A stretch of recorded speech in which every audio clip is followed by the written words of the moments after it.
Welcome to r/RedditRevenge. This is a story of someone getting back at someone with revenge after being wronged.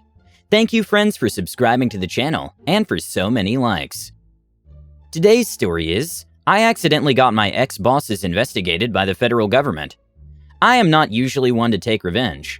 I have extreme anxiety and bipolar disorder, so conflict generally comes with panic attacks and severe depression. Generally speaking, I will just shrug it off and avoid the situation again. However, one thing that I will always fight is betrayal. This is the story of how I ruined my ex-boss's business for her stabbing me in the back. I worked for a medical facility, a small privately owned facility in a small town near my house. I was hired on originally to tend to patients' daily needs, cooking, cleaning, etc., but moved up the ladder a bit as positions opened up, taking on whatever duties my boss, the owner, brought my way. At one point, I had even been the medical billing manager, which I had zero experience in, but she threw me into because no one else was available for. Until her daughter got out of jail, drug charges, at which point I was sent over to data entry. I didn't mind the data entry job. I'm good with numbers and organization, type fast, and am pretty computer literate. None of these positions came with any kinds of benefits though. Not once was I offered a raise for the positions I had taken, nor was I offered any extra benefits.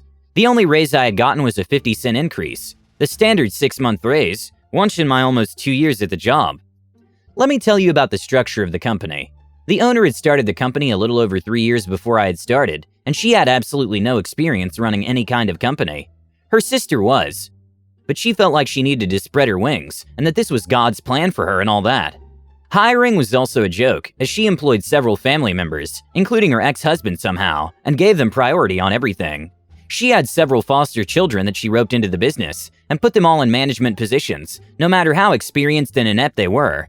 A few of the managers were fresh out of prison and jail on drug charges, or on probation for some crime or another. I started working there to help myself, oddly enough. I had been unemployed for several years, as my anxiety and depression make it very hard to interact with others.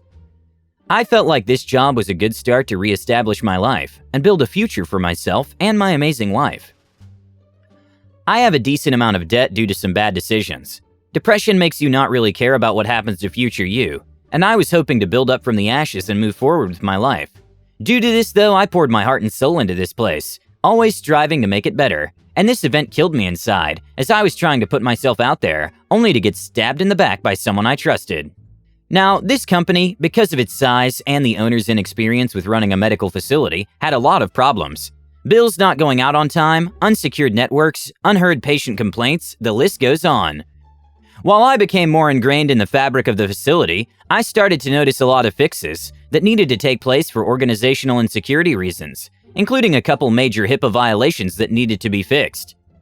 When I went in that Friday, I did my normal routine data maintenance tasks, then went up to the front to see if the office manager, not one of the owner's relations, had anything that needed to be done.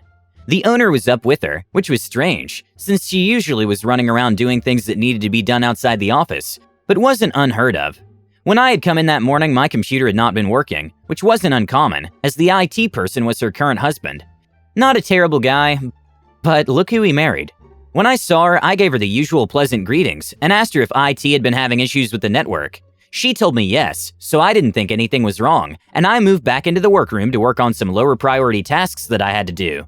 The owner came into the room 15 or so minutes later with the general manager and said that they needed to speak to me privately. This didn't throw any flags, because she had done that before when she changed up my position, so I just figured I was being moved around again. When she came into the room, she pulled out one of the company iPads. These iPads were used for the intake process, specifically for taking pictures of clients and adding them to the electronic health record system for the counselors and floor staff. I had been thrust into the intake process after the administration handling intakes was terminated. I don't have much experience with Apple products specifically, so I did exactly what she told me to do, to send the images to our system. She asked me to come around to show me something. She pulled up the screen and showed me that the iPad was registered to a person that was not affiliated with the facility at all. I later found out who it was. That'll be another reveal a bit later.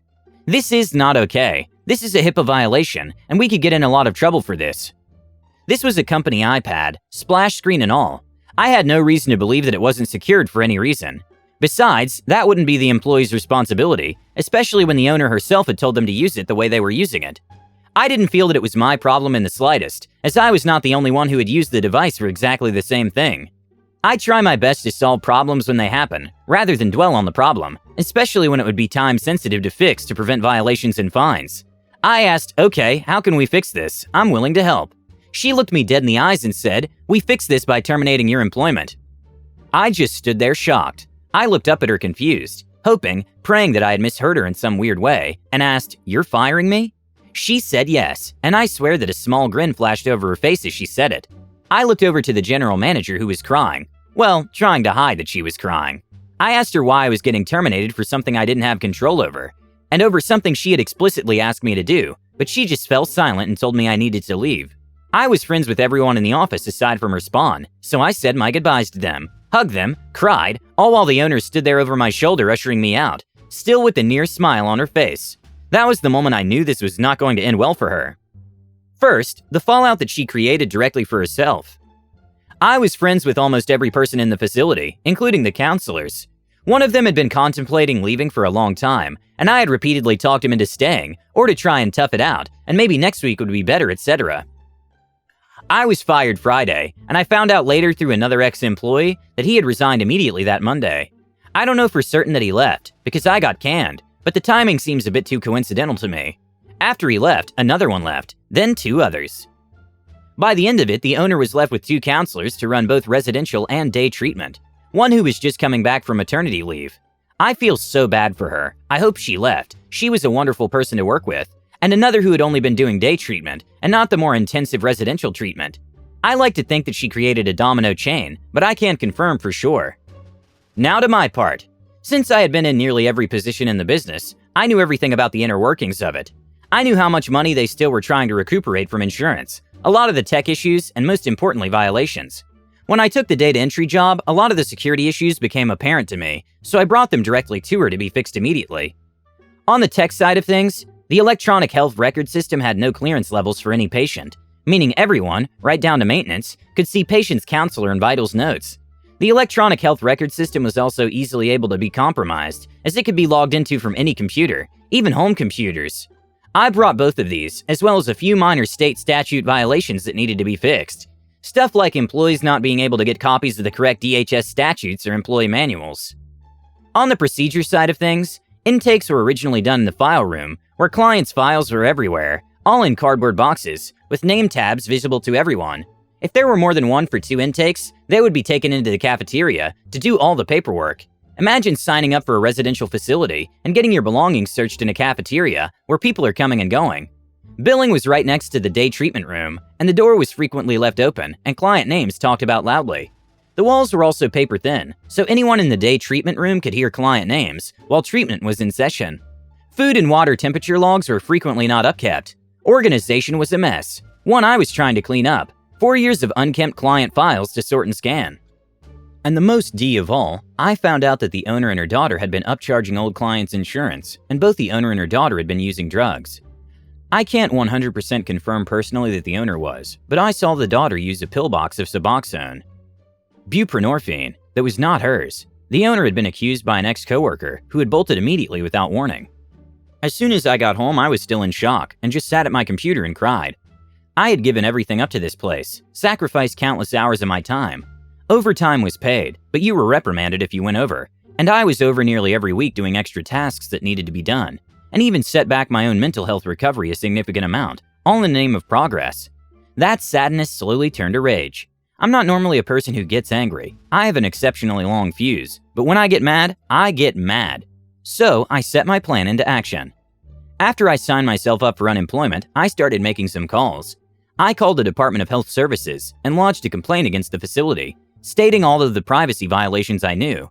I got the typical, "Okay, we'll contact you if something changes, or if more information is needed" spiel. Once I was off the phone with them, I started making calls to insurance companies. BCBS, Network Health, UHC, and Prairie States were all given calls. I gave them the tax ID and NPI of the facility, information I learned while I was the billing manager, and told them to review their contracts at the time the services were rendered, and check to see what they were billing them for. After all that, I just sat there completely numb. A few weeks passed and I checked my unemployment to see what I was paid, so I wouldn't get behind on payments, and saw that there was a hold on my account, stating that my employer had determined my termination to be negligent and misconduct on my part. I was called by UI and asked a few questions, and they determined on a surface level that I was not at fault and that I would still receive my benefits. Sigh of relief activated. I thought it was over and I could start moving on.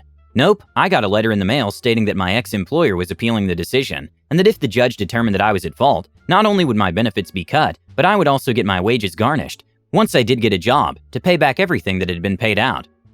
A few panic attacks later and I'm reading everything. I'm reading up on statutes and reading through all the evidence the owner had submitted, writing notes on my computer about all the inconsistencies and errors in her statements. 4 pages later and I started seeking out ex-coworkers who had worked there and left. I contacted the person I stated earlier, the one who bolted without warning, and asked her if she'd be willing to testify. She initially accepted, but then she declined, as she was actually key in an investigation against them as well. Hers had to deal with the counselor's side of things. I'll try to explain this the best I can, without giving away too much. One of the counselors had a specialization, and she was the only one who was qualified to provide that service.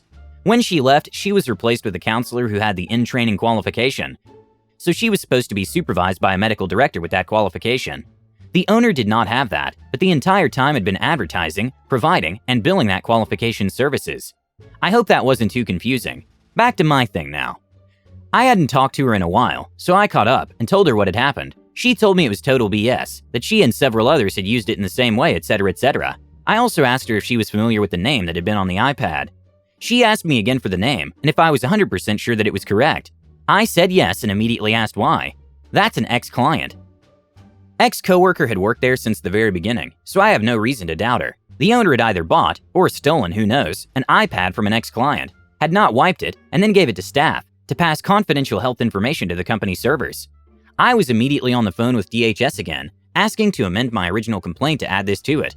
Come the day of the appeal, I'm shaking, on the verge of panicking, and the call comes through.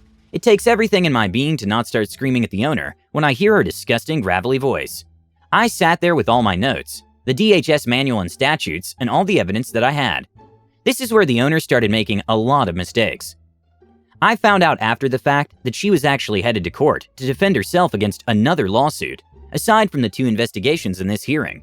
So she had her daughter, the billing manager, defend the company. She also didn't prepare, at all. No notes, no evidence, nothing. She apparently thought so much that she was going to win that she was just going to wing it. The judge starts asking her daughter questions, to which the owner, who apparently was in the car with her daughter on the way to the courthouse, started coaching her answers. The judge had to ask her multiple times to stop giving answers to the questions asked, as she was not listed as a witness and was not defending the company. She didn't actually stop, but she had to go to court like 15 minutes in, so her daughter was left to defend them. Now, in my state, if you file an appeal, it's your responsibility to provide a case, burden of proof. Apparently neither the owner nor the daughter knew this, as they simply did not have a case. The judge asked them what happened, and she lied, a lot, to the point where the judge even pointed out inconsistencies in what was being told to her, and had to even remind her that she was under oath, and lying could result in a perjury charge. The absolute nail in the coffin were the questions I asked. Me, was I the only one using that device? Daughter, I don't know. Me, but you knew enough that I was terminated for it? Daughter, me, how about the device? Was it bought new or was it used? Daughter, it was new. Me, how was the device registered to another person? Daughter, me, and do you know who the person was that it was registered to? Daughter, no. Me, an ex-client. Things went on like that for a bit, then the judge chimed in. Judge, wait, what statute did he specifically violate? Daughter, he violated HIPAA. Judge, can you give me a specific state statute? Daughter, no, but if you can wait like 30 minutes I could ask my mom. Judge, no, you were given plenty of time to prepare a case. Once this call ends, it's over. I sat there and smiled. I knew I won before the call even ended. We were told a decision would be mailed to us in 5 to 7 days, or sooner if the judge came to a verdict sooner. I got a letter 2 days later saying I had won. All of that was great and all, but owner's daughter had accidentally stuck a few more nails in the company. The situation with the iPad was brought up to DHS automatically, as it was a potential HIPAA violation. I received a call a week or so later from a private investigator who took a statement about the iPad. I told him I had filed a complaint a few months ago, and I had stated everything else that had been going on. I got the same "will contact you with any further questions" speech, and I thought that was the end of it. Until I got another letter. I saw DHS and was immediately thinking they had found a way to appeal the appeal, and started panicking. It wasn't my state's DHS either, it was federal. I was about to pass out when I opened it, and the letter stated that my complaint had been investigated, and due to the findings was being transferred up to the federal level. I didn't know how to react. I never intended it to go to the federal level, but I'm not the government, so I don't know the severity of the trouble she's in. And that's where we're at now. The owner has now fallen very ill and does not come into work anymore, according to a few coworkers who still talk to me. She also did not do well in her other court cases, and it looks like she may be facing prison time for insurance fraud, and owner's daughter may be facing time for violating probation by taking drugs. I spoke to ex-coworker, and she told me that several other employees have left after finding out what had been happening, with most of them stating that they don't want to get in trouble for being associated with any wrongdoings. A lot of them have criminal histories. With each new subscription, you bring me closer to the goal of 100,000. I really appreciate it.